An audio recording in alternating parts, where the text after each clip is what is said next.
Yes, indeed. What is it? What is it, guys? Saturday.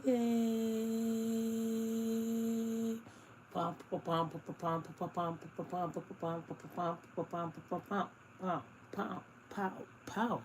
Saturdays. Weekend. Yes, indeed.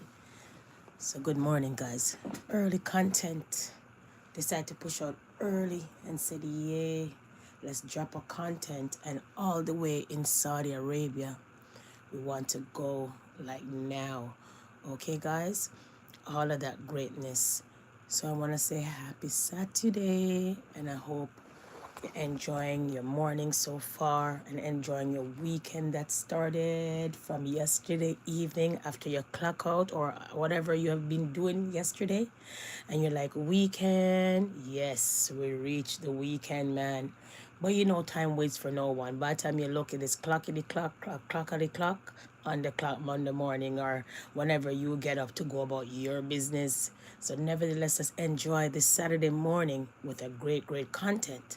So, guys, just remember at the end of the day, I'm going to read to the best of my ability. And then I got, the audio and the video to back this content. So, guys, let's discuss this content. And we also want to speak about Buju Banton and the situation about his barrels and his missing items and all of those good stuff and all of those topics that are running around. Okay, guys? But nevertheless, let's unpack this content quick and fast, all right? So, I'll be executed on Tuesday. Families reveal panic. Last calls for foreigners on Saudi's death row. So there's a big execution going on this Tuesday, and we're out here to shout it out loud. In the city of Tobak, in the far north of Saudi Arabia, neon lights flickered on in an overcrowded ward of prison, marking the start of a new day. The prisoners are waiting. When the guards enter, they know someone is about to be taken away. An execution squad. About 20 guards will approach and okay? 20 guards will approach now, guys. An inmate quietly whispers something in their ear and escort them out. Some break down in tears. Others simple acts for forgiveness. All right? And all of that. This is the fate of hundreds of foreign nationals who have been sentenced to death in Saudi Arabia, in Saudi Arabia for non-violent drug crimes, some for allegedly trafficking drugs for the promise of just a few $100s. Over the past 4 months, The Guardian has been speaking to family members of a group of Egyptian migrants held on a notorious death wing of Tobruk prison. They describe forced confession, torture, and inability to afford lawyers to defend themselves. Okay? So I want to show you some of these foreigners that are there. Dozens. Okay? Executed for non-violent crime in Saudi Arabia. All right? So let's continue. All right? Because like I said, we talk about all kind of things. And the channel, you have to have an open mind when you're doing stories. You just can't stick at one race, or you know what I mean, or one story, you know what I mean, or one content. You gotta keep it moving, you understand? But nevertheless, let's continue. All right? Let's continue. Many of those sentenced to death were probably innocent. Okay?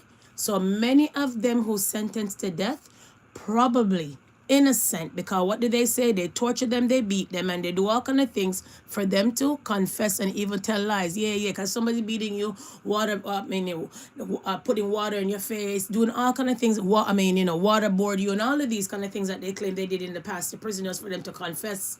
Then all of these things, right? So I could imagine Saudi Arabia and Iran and China is 3 countries that execute people a lot. And they don't joke when it comes to their crime. You end up executed, but let me say, who is here? Allegedly, I am going to shout. All right? Let's continue to unpack. Many of those sentenced to death were probably innocent and forced into drug trafficking, saying human rights group. They are poor, they are marginalized, no one to listen to them, says Jeed. from the charity Reprieve. A temporary pause on executions in drug-related cases in 2021 led to hopes of reform under the rule of the Crown Prince, Mohammed bin Salman. Instead, the ban was lifted in November 2022 and followed by a horrific surge in executions. All right?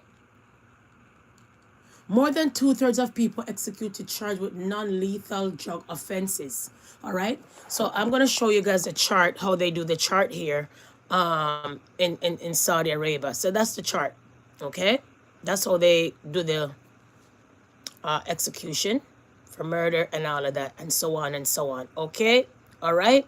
Anyhow, let's continue to unpack the story. All right? Since the start of 2024, at least 264 foreign nationals have been executed for drug crimes in Saudi Arabia, according to the data shared by Reprieve.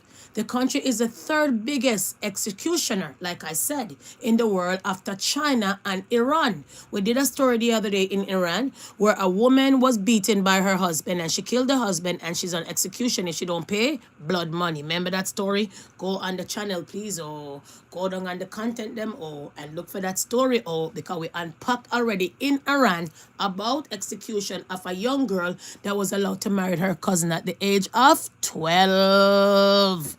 Don't pretend you guys don't know. I dropped that story now, so we know what we're talking about. So when you see me come with another story, well, girl is on point. Let's continue, all right? According to the data shared, okay, the country is the third biggest executioner in the world after China and Iran, like I said. Late last year, the authorities in Tabak prison began transferring inmates sentenced to death to a separate ward, nicknamed the Death Wing. Chaja. No, mano. The death what? The Death Wing. In the past, guards would warn inmates of the imminent execution in advance, letting them shower and call loved ones. But some families say now they are only informed afterwards. Them kill them. Most are believed to be beheaded. Judge of God. But there's no certainty as the bodies are not returned to families. Only death certificate. Oh my.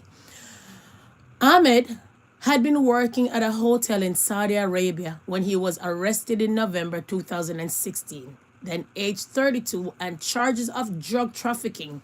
In December last year, he was one of 33 Egyptians on the ward at the prison. Remember the ward? The Death Wing. All faced the death penalty for non-violent drug crimes. Remember I said when America is joking and everybody else is joking, talking about drug, Saudi Arabia, China, and Iran, you'll be beheaded, executed, hung, you name it now. So be mindful.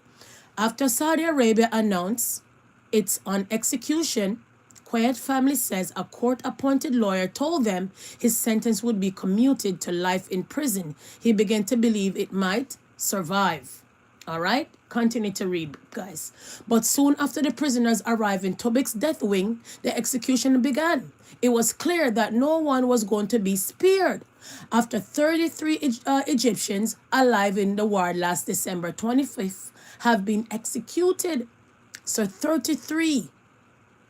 Last year was on the ward people and they're all dead for non-violent crime, including 2 in October this year, sentenced to death for drug trafficking. And like they say, it's a non-violent crime in Saudi Arabia, but in many countries, it's a federal charge, right? Almost to the extent. Okay, of an extent of all of that trafficking, and which depends on the trafficking, what you add to the trafficking. You know, they have trafficking this and that and this and that, whatever. For the end came on the 3rd of December when the door to his cell opened. So for Quaid, remember they said he was only going to get life in prison. Remember that's what the family said, that a lawyer told them that's what's going to occur, right? For Quaid, the end came on December 3rd when the door of his cell opened and guards calmly approached and 2 other Egyptians. Other inmates say their hearts raced as 3 were escorted out. He was the first in the group to die. All right? Quaid's family say they are still trying to forget the torment of his final days. He lived on edge, says his cousin Hassan. Saudi authorities have not returned Quaid's body, and his family do not know where he was buried. Judge of God. Okay? One of those in Tobak still hoping for reprieve in Yusuf. His mother says he checks for her phone every hour, waiting for his daily call. She is his only lifeline to the outside world, listening to his stories and fears and trying to keep him calm because his cell door can open anytime, people. Basically, before his arrest, Yusuf was worked as a fisher and a diver off Egypt Red Sea coast. Saudi authorities say he was found at sea within Saudi waters near a floating car tire that contained a large snatch of drugs. He was sentenced to death under charges of drug trafficking. So do you guys believe Yusuf? Do you guys believe that Yusuf was a fisherman and a diver? Or you guys believe that that was his key to go pick up the drugs? Allegedly. Don't mix me. Yusuf's mother said she panics whenever a call doesn't come. She has found some comfort in a WhatsApp group created by families of Egyptian death row inmates where they share news, fears, and smile. Oh, Mama, when one of us hears from a son, brother, or husband, she posts it in the group to let us know they're still alive, she says. But the updates aren't always hopeful. Over the past year, word of more execution has trickled in recently. Yusuf stopped calling. He had been hospitalized for refusing to eat. It wasn't the first time he had suffered mental health crisis, his mother says. He had previously received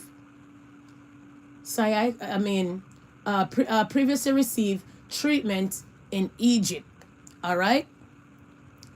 Now they talk about Syed and the list go on of how many other people and ever many people. We can't read all of the story, but I'm going to jump all the way down, guys, and jump out some of it, pass out some of it basically, and kiss my teeth like literally, and move on to some of it because I want to get to the end of the story because this story and this content and this paragraph is long. All right. She recalls how just before Quaid's execution, his lawyer shared a message from him on the WhatsApp group. Do something, not for me.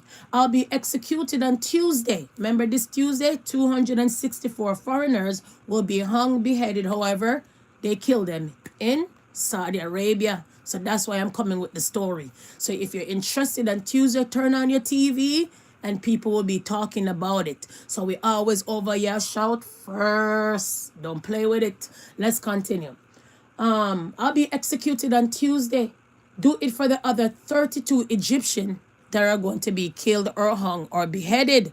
All right? Families who have spoken to The Guardian say some inmates were tortured into confessing, like I said, even if they don't do it, but and then torture and beat, and they're going to say, yeah, I did it. You got the drift? The sibling of one prisoner says her brother has never confessed, but a man arrested at the same time did. So under extreme duress, the other man told him, if they asked me to confess to murder, I would. Judge, that's how they do all kind of things to them now. Most of the families say they could not afford lawyers and their relatives were not giving a fair trial. The mother of one prisoner said she paid $11,000, okay, $8,400 for a private lawyer who she says failed to present key evidence afterwards. She says her son told her not to hire anyone else. Save the money from my sisters. Oh, if it's my fate to die, I will die. Judge of God. No, sir. That's why we have to come with these stories. I know they're bizarre, they're weird, it's not your cup of tea, but we gotta drop it because it's real life issues. Yes? Yusuf's mother still clings to hope that he will be spared. When he comes back, he will celebrate and I will be invited. Everyone. She says her son once had a dream. People were trying to kill him, but somehow he escaped. When he told her about it, she says she told him it's a sign from God. You will survive. Jaja. The sibling of another prisoner, she still hasn't told her mother that the truth about her brother being on death row. When he dies, I will just say he passed away naturally. She can't know he was executed. He didn't do anything to deserve this. Oh, yo, Baba B, Dada D, Mama me. Okay? So I had to come and drop that content to you all and said wow, we. All right, guys. From there, we're gonna go to the audio All right, we're gonna go to the audio and the video because you know I got your back with that. I try every time I come and unpack a story, I want to come with the audio and things to show you guys that it's not a joke thing, real life issues. So let's get to the audio, please. Let's put the icing on the cake and said, guys, I got ya. All right? Yeah, you.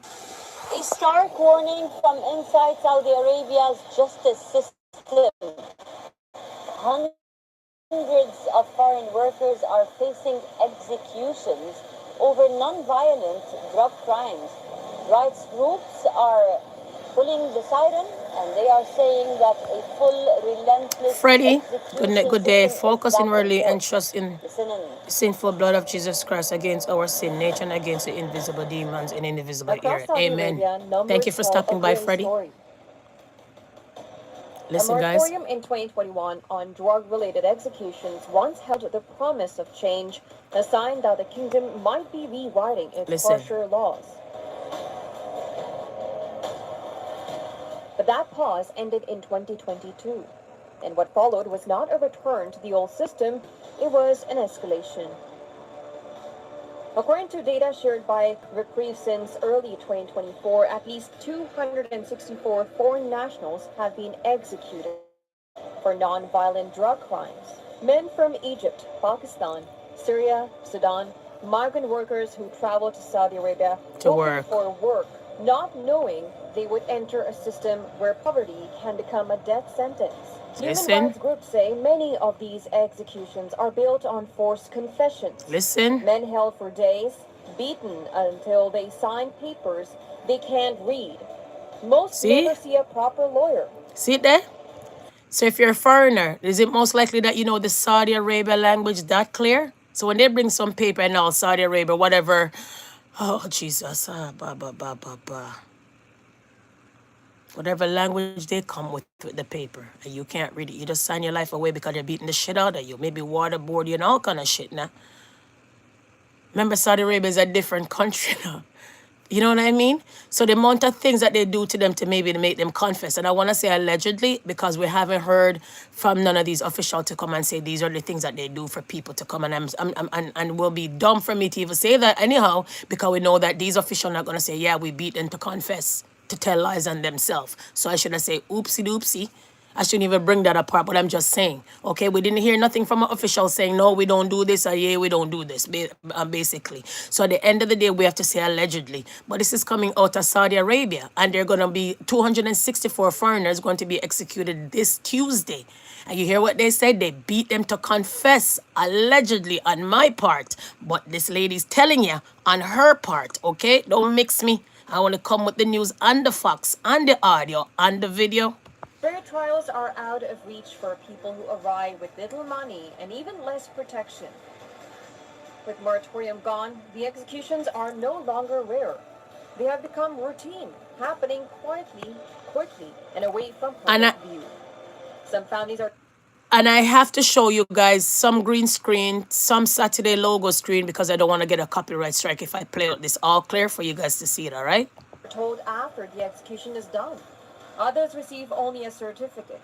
No body, no explanation, no last goodbye. Here there. In prisons across the country, including the notorious facility in Tabuk, foreign inmates wait in fear of the next round of names. See? It is a process rights groups describe as mechanical, unfeeling, and designed to break hope. Outside the prison walls, families live their own nightmare. Cha-cha. Mothers and sisters who follow every rumor, every whisper, every phone call that might mean their loved one is still alive. Their only support is a patchwork of WhatsApp groups, digital rooms filled with fear, prayers, and fragile updates. The people on death row are not cartel heads or international criminals. They are migrant workers, fishers, porters, and laborers, often pushed into carrying packages for a few $100s. Sometimes without knowing what they were holding. For many, their poverty made them targets long before their arrest. Today, Saudi Arabia stands as one of the world's top executioners, surpassed only by China and Iran. What did I say? And with the current surge, rights groups warn the numbers could climb even higher. You're there. As the kingdom pushes a modern image to the world, new cities, new investments, a prison tells a different story, a darker story. All right. So I had to come and unpack that story quick and fast. So when you're in a different world, you can talk to your loved one if they're in prison or jail, phone call. I see people in so-called prison come out here on Instagram and all those places and come and carry on and do the thing you wouldn't even think that they're in prison, right? They say some people in prison crisper than biscuit inside. They say some people in prison look better, wear Gucci, wear this and that inside prison. And I said, oh my God, out of fashion show in prison and freedom, which one would you rather? And all of those kind of things that they come out here, come and shout. But when you really hide in a different world, see how the mothers them are saying, if I don't get no more phone call, then my loved one is dead. Nobody, nothing. All of those kind of things. So I had to come and shed that light on story and the story. And if you're around on Tuesday, whether you're on your break, whether you're out about, whatever you're doing with yourself on Tuesday, turn on your phone and click on Saudi Arabia, execution foreigners 264 and see what you hear if they kill them all on this Tuesday coming. Beheaded, hung, or maybe with injection. Okay, guys? And what did they say? It's immigrant workers, basically, that go to Saudi Arabia saying that they need a job. Fishermen, and the list go on. So if you believe that these people, these foreigners are innocent people that went to a different country to work and they're picking on them, and because they know that they don't know the ins and outs of the country, they don't know the ins and out of the law when it comes to the country, do you think that's the main reason why they say, okay, round them up and just executing them because they don't understand what they're signing, and by the time they beat them and punish them allegedly to confess, it's a whole gate out the pasture that you can't do anything. The book is shut, the door is shut because they're on execution, about to be dead on Tuesday, about to be killed on Tuesday, coming, rounding up. Okay, guys? So do you believe that there were innocent people working in a different country and get stuck? Or some of these people went to a different country to do crime? And whether or not the drug crime and the non-violent crime that they're in execution for, or death row for, should they have leave their country to go to a different country, to go and create havoc, to go create crime? So there's two sides of the story. We didn't hear what the government is really saying. We didn't see the evidence that the government put forth to say, okay, Yusuf had this bag, Ahmed had that bag, this Egyptian had that bag, that person had that bag. This is the evidence. We haven't seen nothing like that because in Saudi Arabia, they don't give a shit to come and tell you anything. They don't give a shit to come and show you. You understand what I'm saying? You know, in America or many countries that when they round up criminals, they say, this is the drug that I bust. This is the guns that I found. We don't see nothing of this. It's like a closed book. Bam. Open, bam. From you get in trouble, bam. From you end up on the death wing, bam. You understand what I'm saying? So this is a disturbing story. So that's why I had to come and unpack it. Yes, yes, yes. Over here is very strange and weird. We talk about all kind of things. But one thing I am not going to do is come out here to talk about everything else more time where everybody's saying I make that be my content. Or there's nothing I'm going to do to come out here and ride on somebody else's back to build my channel. Nah. I am talking and I'm going to come and spit my content.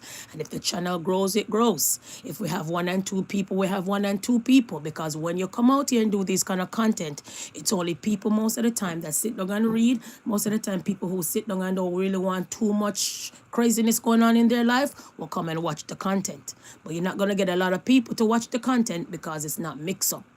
You get it? Because negativity sells. All right, but this is a story where anybody can go to Saudi Arabia. You hear all of these girls are going here and there. You can end up going there and you end up getting locked up because of this nonsense. Remember, there was a story again where a little boy, I remember that little boy that went from the UK and went to go sleep with a little girl that I think they were a couple months apart, the guy from UK, and then they lock him up and they were going to end up doing all kind of things to him, and then they release him. When by the time he got to England, they claim say he was hit by a car, he was dead something or some suicide something or some kind of story. You understand what I'm saying? So all of these kind of tragedy happen where people go to a different country and don't study the rules and regulation of the country and end up them and get themselves in problems. And when they bring all of those documents for you to sign in the language you don't understand because you only went there on vacation, you didn't care to know the language or know anything of that sort. So we're gonna shout out today. Make it be your diligent duty when you're going to a different country, you make sure you know the ins and outs and the rules and regulation. In many countries like all Saudi Arabia and those places, women can. I heard some of these places you can't even talk loud in public. There was a woman one time got locked up for talking loud in public. Okay? Many places are very strict when it comes to their rules and regulation. And when it comes to their court out, it's an open and shut book like Iran, China, and Saudi Arabia. So if you never know, now you know. And if you never heard about this story, we're going to shout out over here first. And for you, second. You hear that? Let's move on and let's talk about some other things, please and thanks, before I wrap up this content and go about my daily day. All right? Anyhow, guys, thank you for stopping by. It's a pleasure as always. And like I said, Saturday, we got some free time. All right? From there, guys, we want to talk about 1 minute. I say 1 minute. Here we are once again. Okay, didn't not send. All right. You know what? Let's get to our other content. And when we get to our other content, we'll just do the other topics and fill in the other topics in the content, okay? And all of that. So let's get into this one. All right. So we want to talk about the Buju Banton situation, all right? We're just going to get into that. And then we're going to get into some other small topics, and I'm going to jump off of the live, right? All right. The Independent Commission of Investigations is probing... All right. So introduction in this whole mayhem of Buju Banton and all that chaos and all the situation that come about where everybody's talking about this barrel situation. Buju is not the first one. I heard way before Hurricane Melissa. Buju is not the first one that I heard. Because even if you look at my page, I sent some stuff and the person said to me, I would be lucky if I get everything in the barrel that you're sending me because you're stealing stuff out of the barrels, right? So therefore, for these people to continue to do these kind of things, there's no accountability. Yes? Now, the Buju situation and the stealing out a barrel is a bigger picture and a bigger story and a bigger conversation. Reason why I say this is because all of those things that people are ushering to go to Jamaica, half of those people in Jamaica are not going to get most of those things that are going down because people are going to use their 5-finger discount and take half of those things. So if somebody's supposed to get 2 bags of rice, you're going to end up getting 1 or half. So while Buju Banton is even beating these people at the port or wherever allegedly these things went missing, allegedly, then we have to beat most of these people again who's sending down all of these things. And when they get to most of these people, they might pack it up at them yard, they might give cousin, they might give everybody, and half of the people that were supposed to get the most of the things them are not getting it because people are taking stuff for themselves. So start with honesty, self-discipline. But a lot of us out here have this thieving culture that you can see people things and take it up and see people things and go on at people's store and all of these kind of things.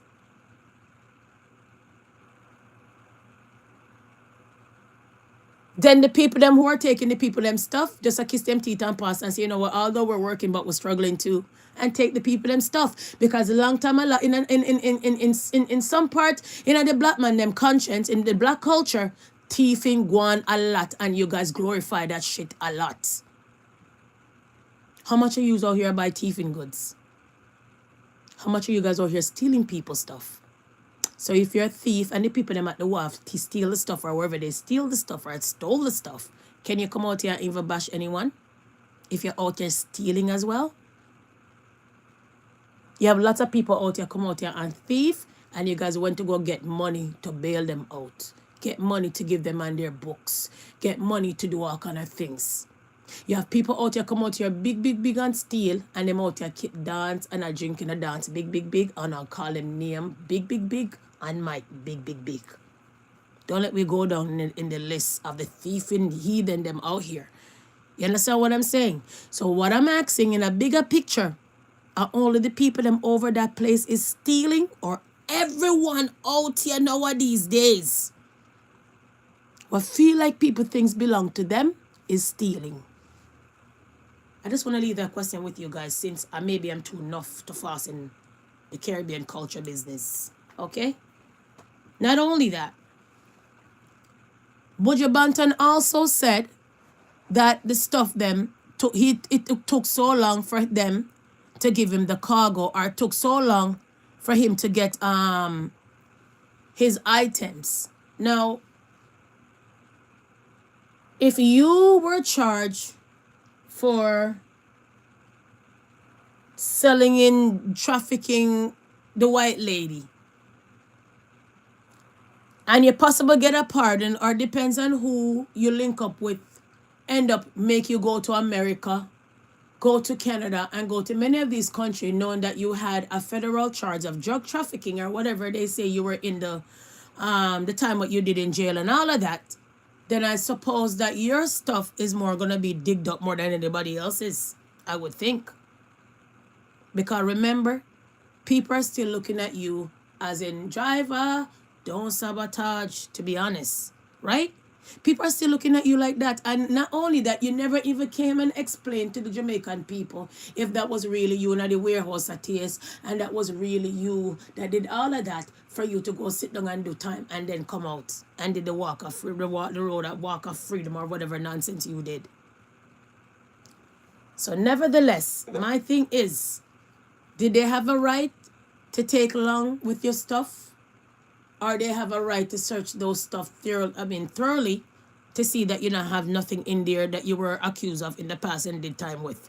I am just saying, because when your name is calling those things, all a bag they will bust up and look into, to be honest, the way I see it. In other words, you can't be trusted, in other words, allegedly, right? Then other people other than you send down their barrels and stuff to their family that need it the most, and people steal out of it. I hear this all along, and nobody highlight those things. And a lot of people was struggling when their barrel go to Jamaica and they steal out the people them stuff, and nobody came to highlight the story. You know much people who's working send down their barrels and those stuff go missing in there, and nobody came and highlight that. But as soon as Buju Banton will get lots of free things and donation, people steal out the things, people out here now ready to go and make that on a common ground to say this and that and this and that. Now, when you come out here on that high flight and that high horse to tell the public, to tell the world as you as Buju Banton, that these people are stealing these things down at those things, then people are going to be afraid and refrain from sending those things to Jamaica to help the black people in Jamaica that really need those things. If they're gonna get all of those things that go down there. So you have to be careful what you're doing. Again, can remember, if your stuff, Buju Banton stuff, can go missing, then imagine the innocent people that don't have a big follower to come tell the whole world that their little flour and sugar go missing out of their barrels too. So you're gonna be mindful the highlight you're putting on your country as well as the big mogul as Buju Banton. Sometimes the things that come up more time you guys don't really think. Then we get to understand there was some kind of politician stuff on that same plane. So when you're doing something for charity and politics is in the way and all of these kind of things, it never work out, because they say too much rat never dig a good hole.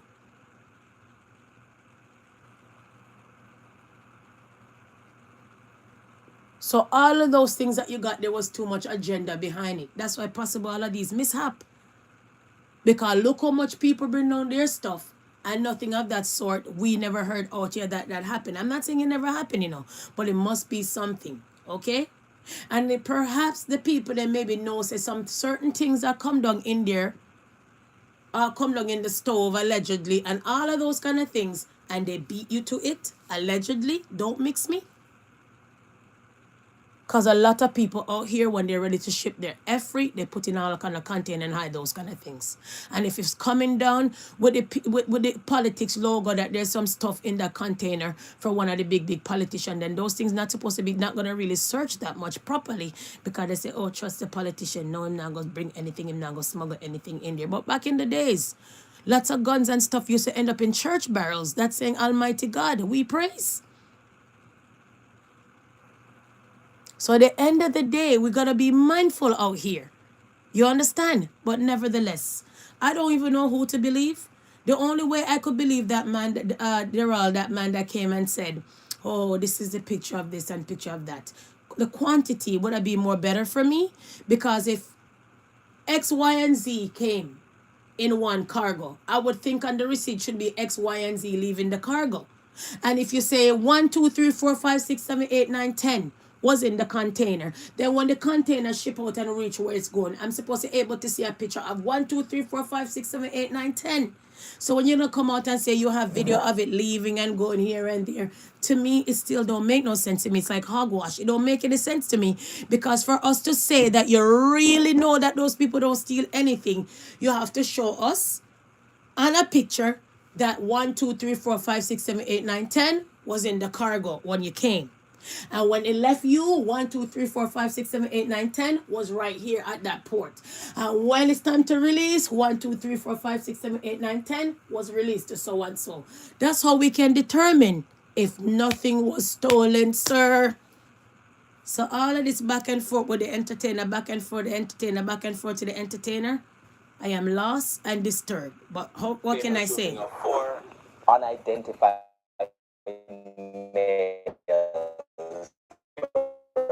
killed during an alleged confrontation. Also investigated 1 second. Injury. We have the details in this report.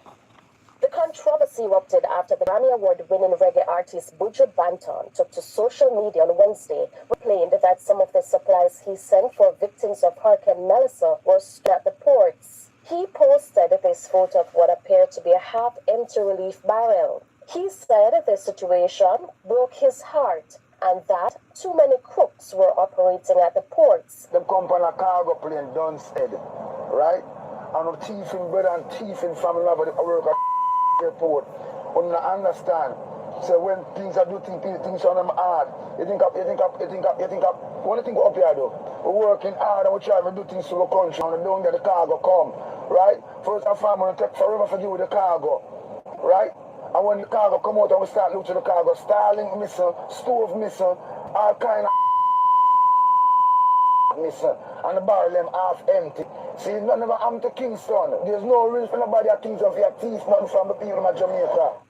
Transport Minister Dal Vas has been at the forefront. I want to publicly state today, without fear of contradiction, You're there. that I did an overnight investigation, including cameras and including the custom broker who handled the shipment.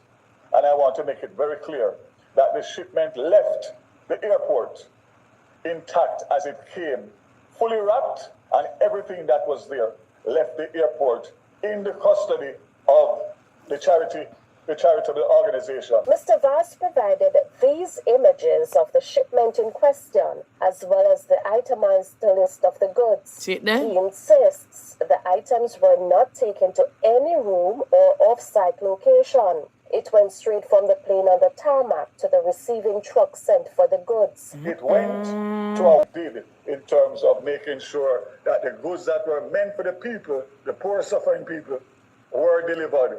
And I want to thank all of the airport staff that continue to work so tirelessly under the worst strain and pressure to make sure that we manage all of these cargo flights in a smooth and efficient manner. Mr. Vas went further. I'm going to ask for everybody to please just do what you are doing and do so in the best interest of the people of Jamaica, and do not cause mischief or nuisance, because I will be there to defend the government as long as it is on the seaside or the port side.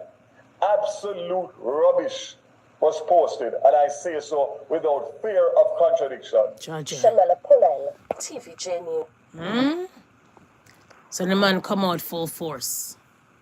So I believe, only my opinion, I believe the reason why they take so long to give him the cargo is because what he has on his name, the way I see it. If you end up in the past, and you guys don't come and tell me it's his past. Yeah, your past always become your present. When you're a black person, your past always become your present. You could be something else that don't look like us, and you can have all kind of things at your back, and maybe nobody don't even do a criminal background check on you. You could go about your daily business, get jobs and all of that. Nobody looking at things, something come up, and then they will say, oh shit, he had a whole list. Okay? So your past will always become your present a lot of times. So at the end of the day, when it comes to shipping, when it comes to anything that you're shipping to that Jamaica, I'm assuming that it's going to be checked thoroughly, because at the end of the day, you had the trafficking or the drug charge that you had, big drug charge that you had in America. So I believe that anything that you send on, whether it's stove, mop, broom, you name it, that shit is going to unpack and unravel and check. Can't blame nobody. Seriously. Okay? It's almost like you're a thief. And you go in someone's house and you're leaving and they say, let me see your bag. Are you insulted? Why are you insulted when everybody know you're a thief? Whether you're a thief in at the store, when you know different than thieving from someone's house or stealing from someone's car. So that's what I'm saying. That's why you have to be careful and be mindful. The problem that you come out here and put in the public, because last time we checked, Rasta don't mix up in Bangarang, and last time we checked, your ass was in a warehouse. They had the picture that click takes in white powder, and until now you never even went to Jamaica and explained to the people them in Jamaica, like how you see the Vice Cartel case played out, and we say, all right, now although they say he's a murderer allegedly, but the justice system say not. So I'm free of those charges, and you can't call him that because he was proven in the court that this and that and this and that. Not innocent, but because of the glitch and the glitch in the justice system, you had to let him go because his rights were violated. We see all of that shit played out. So you have to say, all right then, okay then, until he mess up again, okay. And then you have a lot of you people, long as you like that person, then can create, then can kill anybody, do anything. You guys got their back once you like them. You have lots of people out here that them do wrongs, and you guys are there enablers. Then do all kind of things and enable them. Then do lots of negativity, and you guys right there, yeah, carry on sister, carry on brother. So we know how you guys go out here nowadays is some of you all here some wandering spirits. But nevertheless, at the end of the day, the way how I see it, my opinion only, I only think that the reason why they take long to give you that is because they would have to go through that shit thoroughly, the way I see it. Because once you have that drug situation and you're caught in the warehouse and do your thing, and then you do time in America and came out to fly all over the world, maybe because you expunge your record, or maybe you have big Khalid and them what can pull 1 and 2 string for you to go back in a first world country with that kind of charge. I'm thinking that you expunge your record and clean up your record so you can go places, because nowadays days it's just money and a lawyer for you to expunge those kind of record. Send your money abroad to say, okay, I want to clean up my criminal record, however you have your criminal record, and all of those kind of things, because people out here buy all kind of things and don't know that money can expose your criminal record. You understand what I'm saying? So maybe that's what he did, but that stigma that you have on your name, that you're a driver, don't sabotage, they will maybe take along with your stuff and search up your stuff. I'm assuming that when you go to the airport, all right, perfect example. When you went to the award show and you were sitting down there, what did the guy come over and do? The guy come over there and come and ask you for weed. Why you think he came and asked you for weed and nobody else? Because that stigma is on your name. Remember again, you said you went somewhere else, and you said that they search up the whole of the hotel and this and that. You went to a place where at one time, and you said that the police them come and they search up the room and then carry on, and they did this. Why you think? Because you have that stigma on your name. I'm gonna find that video one day, another day, when you went somewhere and you said that they came and searched up the whole place. Because you have that stigma on your name. Driver, don't sabotage. We don't need to go in it. Me not beat you. I don't care. You came, you came around, and I never fought and I never looked to see I'm coming because I just feel like your case played out so big, and I just felt like you're supposed to explain to the Jamaican people what occurred. That's what I thought. I thought you should explain to your people them like start, youths and youths, just sing music and youth and youths, enough money there, the music we mix. Youths and In the youths meantime, in a strongly worded don't in. get into these kind of things. You came out like you were like nothing never like the people them who was there tell lie on you, and it was like it was disturbing for me and troubled for me. Remember, you do time for it. You understand what I'm saying? So sometimes when people cannot admit their wrongs and their past, it's troubling for me. They can't be trusted the way I see it. You have to, some part in your life have to come to a part in your life and say, you know what, me did do this, but I this. Me did not do this, but I this. I don't know. Maybe I'm too forthright to say that, but I just believe. You know what I mean? You hear Vance Cartel every day, although he claims that he was innocent and the system mess him up, and enough time you hear him say, youth and youth stay out of jail. Youth and youth stay out of jail. Youth and youth don't pick up the gun, even if that's for show, or for show business, or to make people think he's this and that. Either. But you come out like just a saint. Oh, I didn't, like just like that. It's disturbing and troubling for me.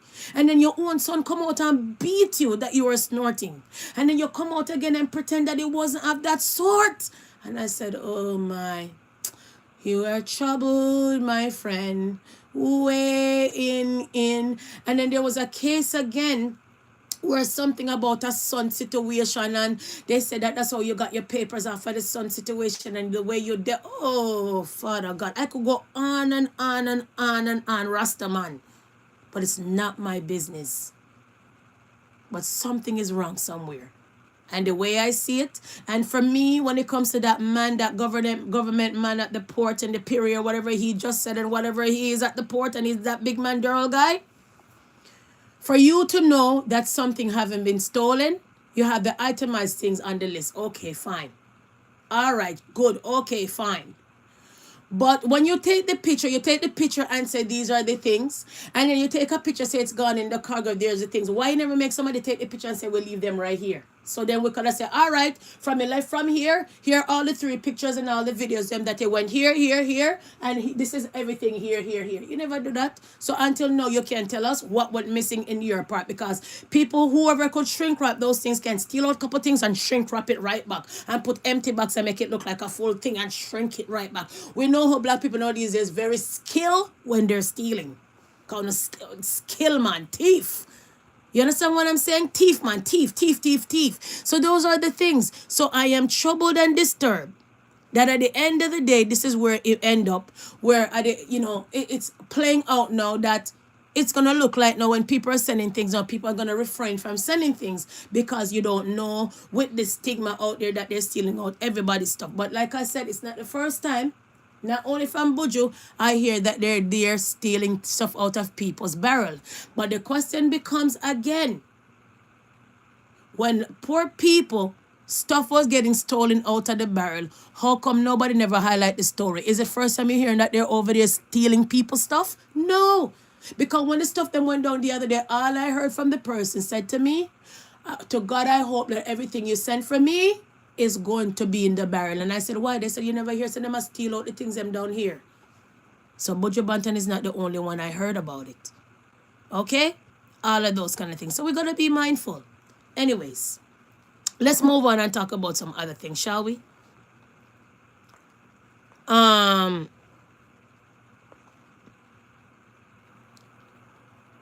So we're going to talk about this.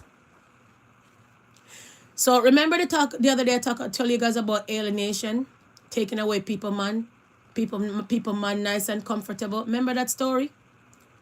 Remember I came in the past and I said to you guys, if you go out there in some country, some state I should say, and you go and be a home wrecker, okay? And go and take people man nice and comfortable, you will end up with a lawsuit of 1 million, okay, for taking people's man. Didn't I not say that in the past? Said no places you can go. And take man, and nothing come out of it. But many states, your ass will be grass when it come to stealing people, man. Didn't I not come and say that to you guys one time? All right, let's just unpack the story quick and fast. I'm talking about the story here, all right? Akira Montague, days after a jury awarded her $1.75 billion in an alienation of affection case that has sparked international headlines. I went right back to work, and so like the people at my job, they kind of got rid of some of my stuff because they thought I wasn't coming back because of how much that I was awarded. The case is centered around this woman, viral TikTok star Brene Kennard, allegedly having an affair with Montague's husband that she became aware of in January of 2024. The lawsuit alleged Kennard flaunted that affair on social media to her more than 3 million followers, claiming she could not wait to become Mrs. Them girl are force ripe and out to other in. So you're taking the woman husband and then you come on live and come on TikTok and say, yeah, I got her husband. I never know, say, in the state where you are, dumbass. You're not only bright and intelligent when it comes to people penis, but you're never bright intelligent to know. So when you take the people, them man, you're going to end up in a lawsuit. Look at you. Over one penis. What a penis expensive. Let's continue. She's worth Loser. everything for him. Like, he's worth everything to her. The alienation of affection law states that if a marriage ends on an account of infidelity, the husband or wife in certain situations can sue the person who the spouse had the affair with. What did I say? I was raised to respect the marriage. I was raised to respect God. So, loyalty, marriage, the White House with the picket fence of the dog and the kids, that's me. Akira becoming emotional, thinking of the impact this has on her kids. It was horrible. Like, I can't, even right now, I don't like going out in public with my kids because I'll get stopped in the store. I can't have fun with my kids too. So we're not going to drag it out. So know yourself when you go and pick up people's men, people husband, because you be sued and you have to pay 1.7 million for alienation, the people them penis. Okay? Just letting you know now. No out harder. You are taking the woman husband and you're going public with it now. Thinking that the man was going to leave his wife and then you're going to just take up the man and then you not have no consequences. And not only that, you can end up in a relationship with someone partner and that person is in child support order and that baby mother can go back to court and say, Your Honor, that my partner who's paying this child support is living with a woman and they have a combined income and your ass and his income have to combine to pay that woman more money. Be mindful what you guys are out here doing. It's not every woman out here are going to be out here for you guys to come and unravel their relationship and their household and not come laugh about it and take people man and do like one of the out here like the Queenie and the situation where they had Queenie and Gal Ghana, Jamaica and all of them now. Hey, I beg you. Let's kiss her teeth and pass and go to another topic. Next. I'm too force ripe and out order, to be honest. Anyways, moving on, wrapping up the live Saturday morning. Yay, weekend, yay, early in the morning, man. So we have to thank God for life. Thank God for life. It's a me. Thank God for life. We are happy. Thank God for life. We have health and strength. All right? Remember, I tell you that because without health and strength, there's no life. Okay, you could have $1 million. Without health and strength, don't bother. You understand? Because you have lots of rich people nowadays. There's people out here and they need somebody to feed them and they need somebody to spend their money. Because look at Wendy Williams. Who's spending her money? The Guardian. Remember, good, no, man? So we got to be mindful out here, okay? All right. From there, guys, let's unpack some more stuff in the phone. And then I'm going to jump off of this and say, catch you guys another time. Okay. All right. Let's drop this. Okay. The richest black man. Yeah, So this richest black man announced to invest at least $1 billion in Zimbabwe. We say Zimbabwe. Way. Right there, so. So when you act black, know your blackness, you go invest in your own country. Say I. Almost like the Akon story, right? Okay, Christopher, hello. Thank you for stopping by. Okay, right? So look right there. So he planned to invest 1 billion in industrial project. So Zimbabwe right now gonna come out to industrial like Syria. We're a little bit poor, but we're out here making things now. 'Cause remember, most of these expensive things that we buy out here gone to a third world country, make for like $1, $2, $3, and come back, come put a name on it and sell us expensive, right? Don't forget, child labor always and stuff. The stuff them in your makeup. Next time you go come unpack some things about makeup, because remember the mecca in your makeup. Remember, kids are go underneath rock to go collect that, and there's thousands of kill kids kill every year for just the mecca in your makeup. So we're gonna come and unpack some of those things. Yes, yeah, man. You understand? But nevertheless, guys, let's continue. So if you say I with this rich man, say I. Because nowadays days you gotta invest within yourself.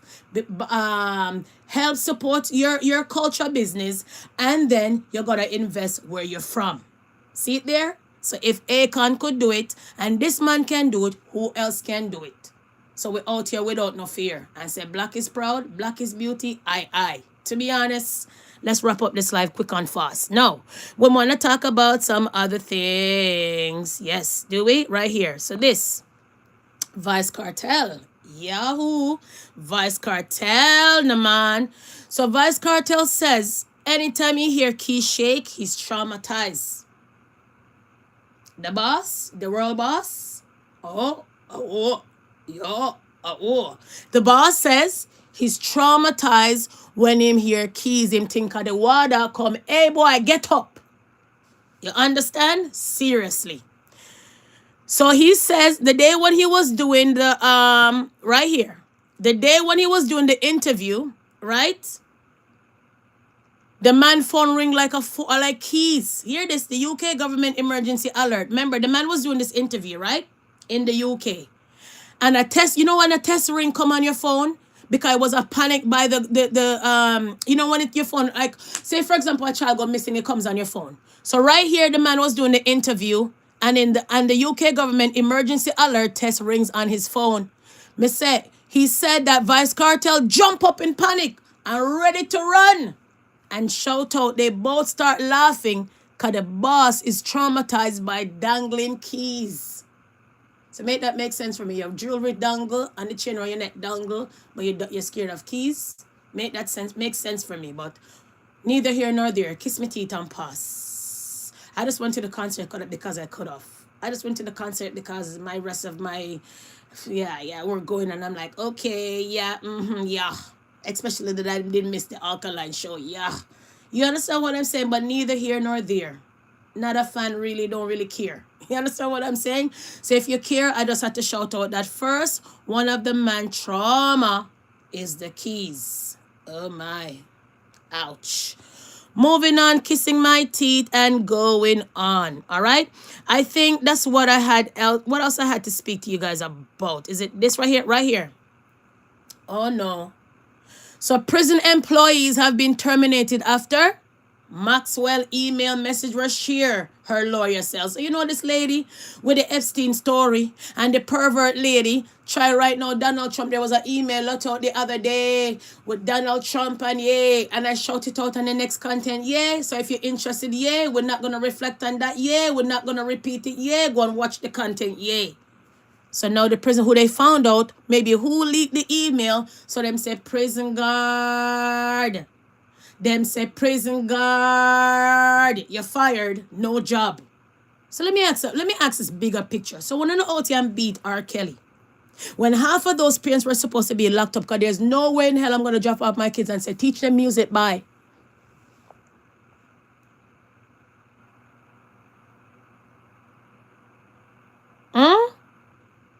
Remember there was some time when the mom them go to the house and the hotel say I want my daughter, and they usher them and the police never came because the police said that those people are of age. So how come at the end of the day R. Kelly end up getting locked up? And you know what's so disturbing and troubling about it? When R. Kelly was doing his fiasco, it was in Trump Hotel. Am I lying? Go look in that whole R. Kelly story. And until now, Trump not even go down. And nobody else have those employees. So the camera wasn't working in the hotel to know that those kids were minors? No, not at all. And with the Epstein story, Virginia Dufresne, the one that killed herself, the one that bring down the prince until the prince get kicked out of his house now and say, go away, you bastard, was working at Donald Trump business when she ended up running to Epstein. Donald Trump was seen more than once with Epstein. This woman now is gone down with Epstein. So-called Epstein killed himself in prison. So-called Epstein. And there was supposed to be a list of the multiple perverts on the list. And I believe in one of these content, way back down in the waters, I came and shed those names. And until now, they can't lock up this man. So make us shout loud and clear. When you're white, you're right. You're bright. When you're brown, you stick around. When you're black, you stay back. Is that so? Kiss me teeth and pass. Next. I tell you, man, when people out here privileged, man, you have to say, oh my, wow, seriously. From there, guys, you know, we always have the audio and we always have something down pack. So let's see if this audio will play for me and give you what I'm trying to say. The prison guards has been, one second, fired. Come on now, play for me. Don't play with me, you know. Come on. It's a news article, so when you click on a news article, it's hard for it to play because it's like a newspaper, guys. 1 second. It's coming. If not, I will go look for that video myself. Most of my content, I try to get my... Right here. Hold on. 1 second, I'm going to mute you because commercial.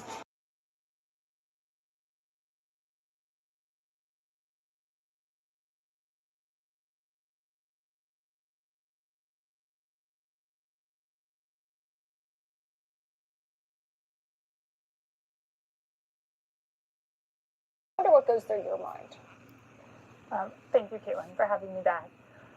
Honestly, I'm disgusted.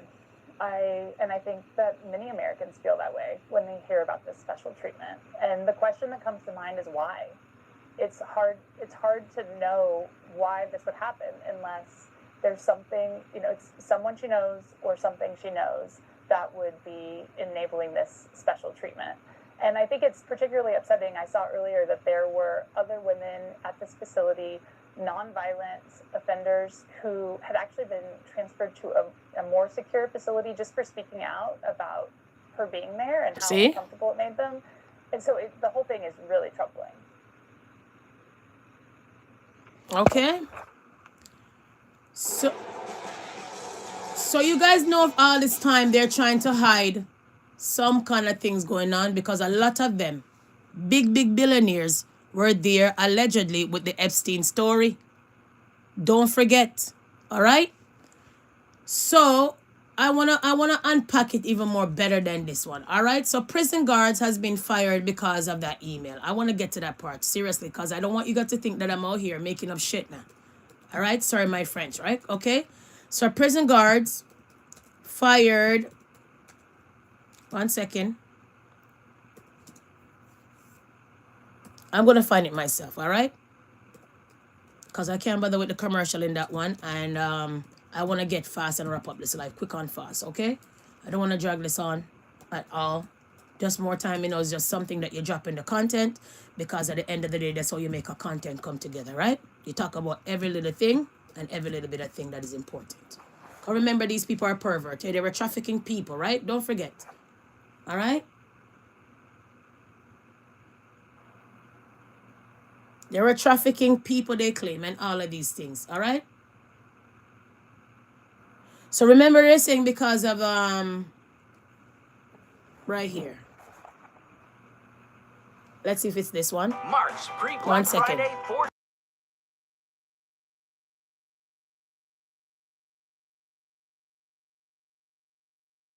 Our channel. Prison employees have been terminated after Ghislaine Maxwell's email messages were shared. Her lawyer says, employees of a minimum security prison camp in Bryan, Texas, where convicted child sex trafficker Ghislaine Maxwell is serving time, have been terminated, one of Maxwell's lawyers said Friday, after a whistleblower this week released to Representative Jamie Raskin alleged correspondence between Maxwell and her lawyer, Leah Safian. a California-based attorney who has long represented Maxwell, said in a statement, "The release to the media by Congressman Raskin, Democrat Maryland, of Ms. Maxwell's privileged client attorney email correspondence with me is as improper as it is a denial of justice." Safian added that employees at the prison have been met with appropriate consequences. They have been terminated for improper, unauthorized access to the email system used by the Federal Bureau of Prisons. You hear that? To allow inmates to communicate with the outside world, she said. Thanks for watching. All right. So I wasn't lying to you guys. So there's a bigger picture here, and they want to hide the rest of the pervert them out here. But how can you be locking up everybody else and then not even the prince not get locked up, but the prince was able to pay some money, right? The prince was able to get booted and not being the prince no more, but he doesn't get locked up for sleeping with young girls. But you pay, but you don't get locked up. You understand what I'm saying? Not only that, there's so much people name have been called and yet still they haven't been locked up. So what do I always shout? The only person nowadays days is going down in sexual assault and really do time and their stuff going to be taken away. Sometimes, most of the time they claim is in the black race. Is that true? I'm not all here to divide race, creed, or anything of that sort. All right, people? So we're going to be mindful. From there, we're just going to kiss our teeth and pass. I sit down longer than I thought I would, but I'm going to just wrap up this live right now and go all the way right here. Sports. If you care about some kick-ass soccer, well, right now, England is ahead of the World Cup qualifier after this boy kick ass and drop the goal. All right, people? Drop the goal and say, goalie, hold that. And put England out here. So if you're in some kind of soccer, knock yourself out and say, well, England, you're outside. So right there, see the man doing his own thing. So do you believe in some soccer? So right now, England is going up against the World Cup. Come on, and he's coming around the corner. And he's and he kick and he score. And at that we out here shout. So if you believe in some kind of soccer, there you go, my friend. There you go, my friend. Farewell, my friends. I'll catch you guys the next time. So I want to say thank you guys for stopping by. It's a pleasure as always. I know this time is different because I come on this time. I told you can't study me. You say you can't study me. Can't study me. You can't study me. I come on when I can. So whether it's in the evening, whether it's in the morning, whatever is in the afternoon, I can't tell you exactly when I'm going to come on the next time. But the best thing you can do is turn on your notification bell. Please subscribe, turn on the notification bell, so when me come and shout content, you'll be the first, second, third, fourth, fifth. I come browse and watch and peep and see and look over the big bad content. Yes, we? Nevertheless, guys, for the new subscribers, Judge of God, thank you so much.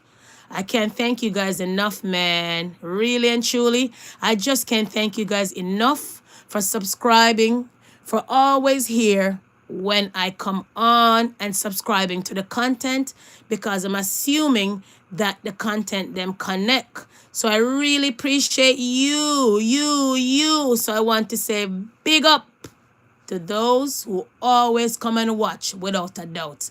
And I'll catch you another time. Yeah, and we ball out Saturday because we're free. Have a good day, guys. Bye.